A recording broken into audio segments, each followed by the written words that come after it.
Hey, you guys. My name's Gary. I'm a grateful, recovering alcoholic and drug addict. I'm going to try to take my sunglasses off because I want you guys to see my eyes, you know. I'm on the road right now. I'm on the way back to Austin, Texas. I just had there's so much sun right now. I was going to make the video earlier, but the sun was just like right in my face, but bear with it. Hopefully you can hear me okay. And I got to watch the road while I drive. I'm with my dog Bo, he's over here. This trip has been an amazing journey. I mean, I came, a lot of you guys know, my son Brandon passed away 8 weeks and 1 day ago from a accidental fentanyl overdose. And I went to California. I live in Austin, Texas. I drove to California, spent some time with family and friends, and had a service, a memorial for my son. And I wasn't dreading it, but it wasn't something that anybody wants to ever do, you know what I mean? Like I was dreading it, okay? I was. And I knew I had to say something when I got there, and you know, I gotta tell you, it's one of those days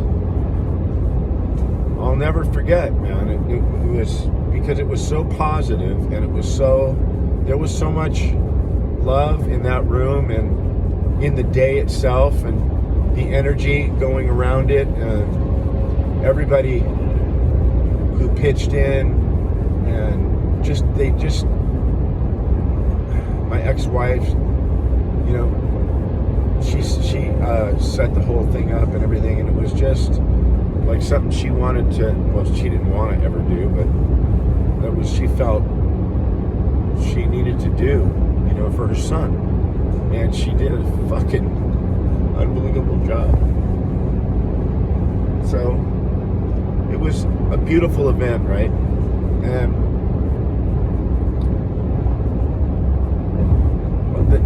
you know, it started out, I got there on I don't know what fucking day it was, but whatever. I got there, I think Friday.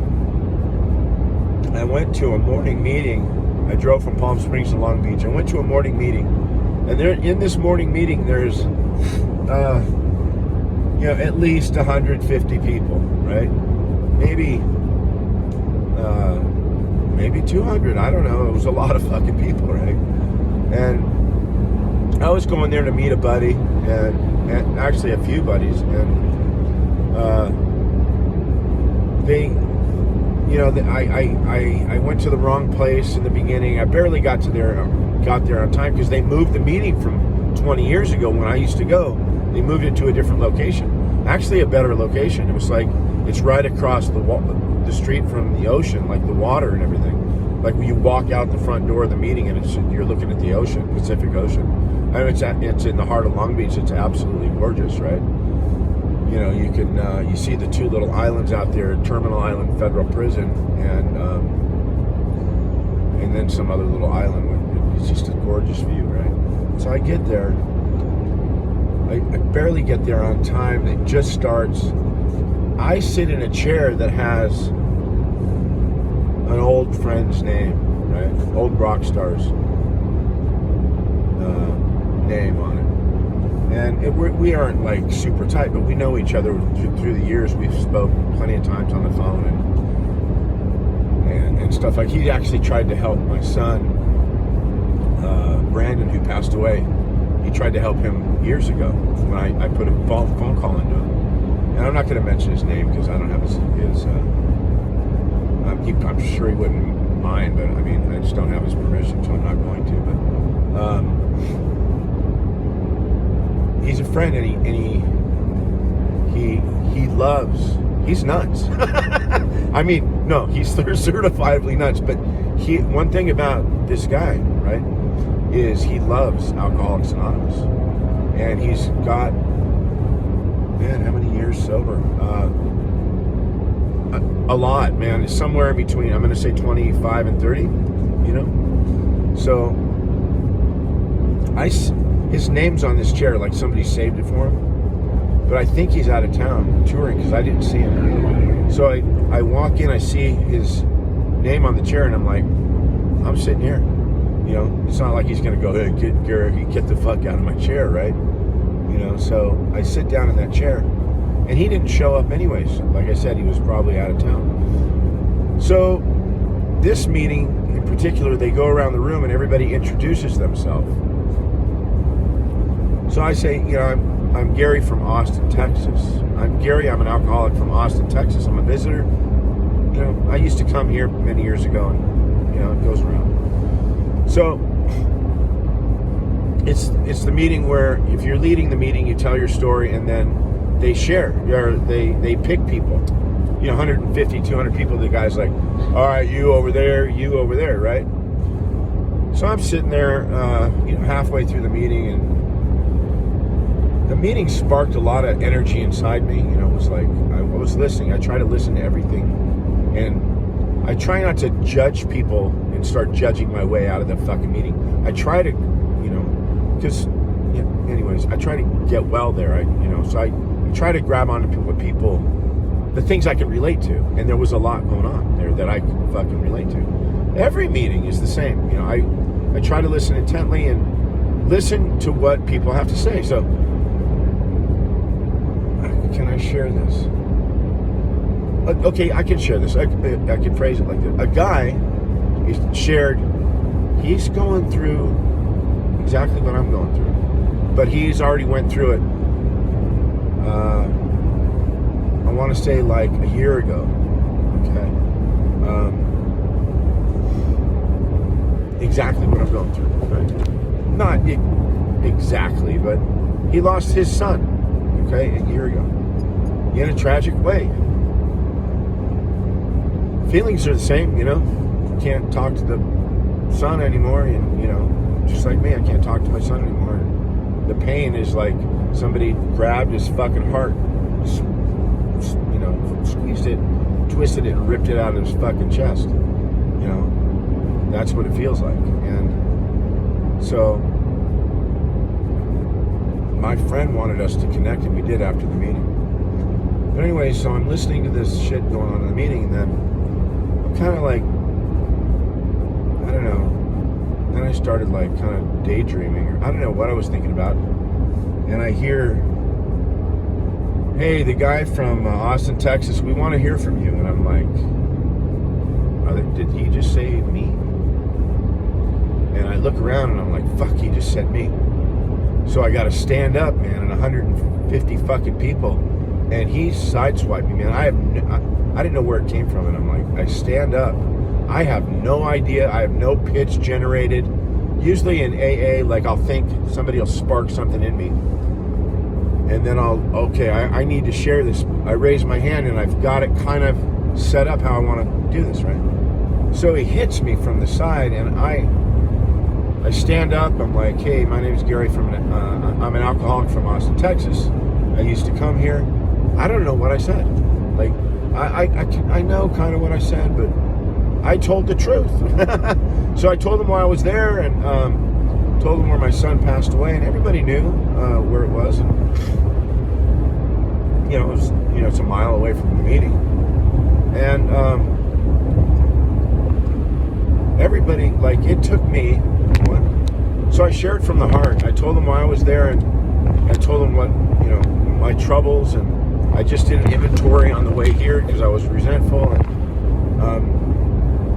and how God's working in my life, and God took care of the whole situation once I might fix this here because it's bouncing around. So I told them, I did an inventory, and then I totally let that shit go, because once you share your resentment and you get to the heart of the matter, like it's about the fear inside you, and you list those fears.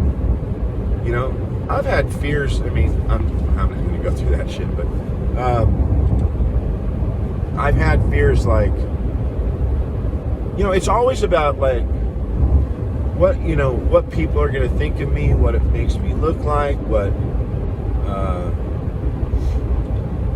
I'm afraid, whatever, stuff like that, right? Selfishness and self-centeredness seems to be the root of our troubles, it says in the book. And it's true.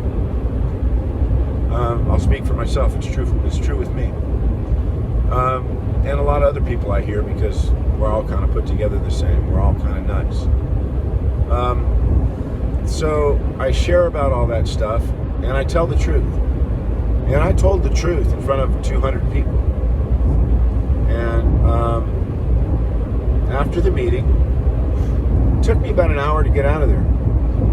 I had people coming up to me that I knew. There's some people in there I've known for 20 years, because I got sober in 2002, and that's when I started going to that meeting. That wasn't my home group, but I would pop in once in a while. So people I've known 20 years, and then strangers that have gotten sober in the last, from 20 years ago till 20 days ago. And they're coming up to me, hugging me, talking to me, giving me their number, telling, one guy's like, yeah, takes my picture, gives me the, what's your number, and he puts me in his phone and all that shit. He's one of those organized guys with pictures and shit, right? Like when the phone rings, your fucking picture pops up. All that shit goes on. He's coming to Austin, Texas next week, and gonna be sorry, a text came in and threw me off. He's gonna be coming to Austin, Texas. He's gonna be there a week, and get this, I work in Georgetown, like 30 miles from Austin. That's where he's staying. So go figure, right? Small world. We're gonna do meetings, do lunch. I don't know this fucking guy, but he's a friend, and we share this common bond. I don't even know what the fuck he does. I have no idea. Like we're from all walks of life, and people that usually wouldn't be rubbing elbows with each other. I mean, I don't. Like my friend that I was talking about, I sat in his seat, I know he's an old rock star kind of guy and all that stuff, and he pioneered punk rock and all that stuff. But when I'm aware of that, but I know him as, the alcoholic, and I know his story. We've sat in big meetings together. We've sat in small meetings where there's 5 guys. We would sit in a small meeting together. And I knew his story. I remember his story, He's said a lot of cool stuff, and he does this deal. And I remember his story. I don't remember any of his, rock star stories. But there's certain stories in particular that I remember about this person that touched me deep inside, and was like, this motherfucker, as crazy as he is, and as he's a big ball of energy, as nuts as he is, he does AA, and he lives AA, and he breathes AA, and he loves AA, right? You can't bullshit that. Now, when I watch him, entertaining people and stuff like that, he's full of shit, man. Like, he's a bullshitter, right? He's like me. I could be a bullshitter, but when he's doing this, right, he could still be funny and stuff, but you can see it. He radiates this thing that we do called Alcoholics Anonymous, and he does that because he actually works 12 steps, and he filters his life through those steps. He starts his day off with, I'm such and such, and I'm an alcoholic, the same way I do. And I don't know why I keep talking about him, but I missed him. He wasn't there, and I missed him. what I wanted to talk about today was I got to see some old friends. So after the meeting, it took me an hour to get out of that meeting, and I'm at 15 minutes. So I'm going to go a couple more minutes. I'm cutting this off. So I'm just telling you about my recovery. So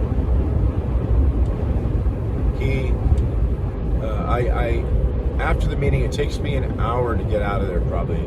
I meet a lot of people. I don't know how many. My number goes out to many people, and many people I punched into my phone, right? And see old friends, hugs. We laugh at how old we got, how fat we got, how bald we got, right? how gray we got. And man, it was just awesome. So after the meeting, I go to this friend's house, and my other friend who I came down to see, we got to see each other for 5 minutes, and he took off to go be with his son. And I get it, man. I just lost my son.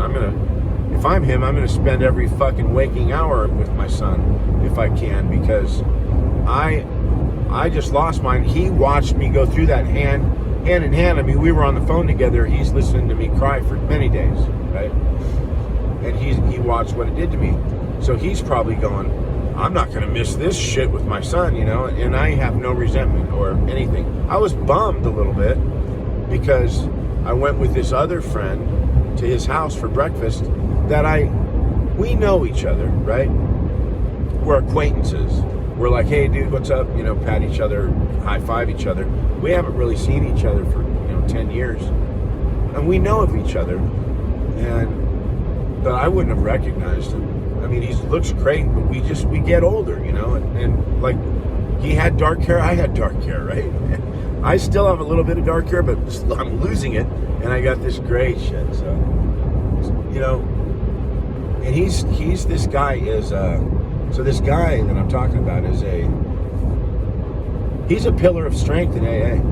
I mean, I've known him for many years, and I've known people that know him intimately and well, and everybody's like, this is a fucking solid motherfucker, right? And this guy runs, I don't know, 5 or 6 recovery homes. That's what he's known for in AA. He's got many recovery homes he's helped spiritually infuse, house, teach, direct people to AA, and I'm gonna say, Jesus Christ, man, thousands, right? I don't know that thousands have been helped. I don't know, hundreds have. I know that. But you got it. He's been doing this. We got sober in I think he said 02. So him and I had the same amount of time. So he's got 20 years of sobriety, right? And spent some time in the can and all that stuff. And this guy doesn't walk on water. Or anything like that. He's kind of a tough dude, like nobody you're gonna want to fuck with kind of guy. But that's not how he wears his persona out in public. He's a good guy, right? And he helps people. That's his priority in life, and that's what he's been doing. And he's got all these recovery houses. And so I was talking to him about that because that's something that I want to do, and that's something that I'm going to do. I figured that out while I was there. I don't exactly know how it all is going to work, but I'm gonna make it work. I'm gonna try it, right? And I'm gonna live. I'm gonna rent a house, a big house, and save a little money, rent a big house, maybe 4 or 5 bedrooms, and then start furnishing bedrooms and start a recovery house number one. I don't know what city I'm going to do it in. I don't know if it's going to be Austin or Houston, possibly California. I'm not sure, but